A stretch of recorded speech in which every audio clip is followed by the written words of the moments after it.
әріптестеріме. Мен Мұхамбетова Райл Нұрсаметовна Шарал қаласы номер 1 орта мектебінің музыка пәнінің мұғалімімін.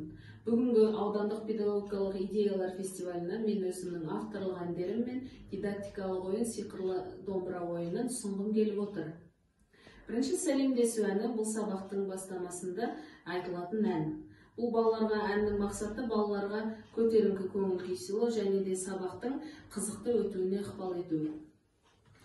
Сәлем, сәлем балалар, ля, фа, соль, ми, фа, ре, до.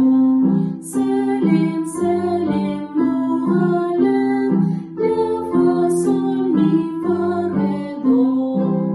Және де сабақтың соңын мына әнмен аяқтаймыз.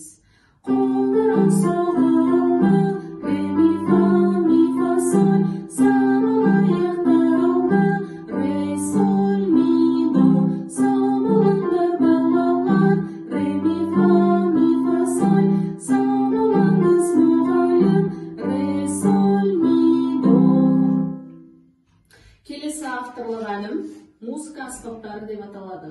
Бұл әннің мақсаты балаларға музыкалық аспаптардың атын ғана атап қоймай, олардың қандай топқа бөлінетінін таныстыру. Мысалы, мен домбыра аспабын айтсам, домбыра аспабының тобын балалар былай жауап беру керек. Домбыра, домбыра, әшекті аспап, қобыз, қобыз, аспалы аспап. Осылай басқа да аспаптарды атап шығамыз. Келесі үшінші менің идеям дидактикалық ойын сиқырлы домбыра деп аталады. Бұл ойынның мақсаты балаларға ұлт аспаптары арқылы ұлттық тәрбие беру және де басқа да ұлттық аспаптармен таныстыру.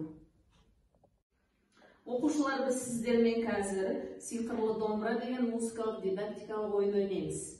Біз алдыңғы сабақтарда өткендей домбыраның құрылымын не істеуіміз керек? Дұрыс атауымыз керек, Мысалы, міне оны былай жасаймыз, әлі. Мұнда домбыраның басы қай жерде көрсете қойшы? Басы осы жерде. Енді балалар, міне әлі басын көрсетті. Қазір біз осы жауапты ашып көрейік. Қандай жауап шығады екен? Не деп тұр бізде? Басы. Яғни әлі бізде дұрыс жауап берді ме? Дұрыс жауап берді, Қорыта айтқанда, менің ұсынылып отырған идеяларым мен авторлық әндерім мазмұны оңай, оқуға жеңіл және де оқушыларға жаттауға ыңғайлы.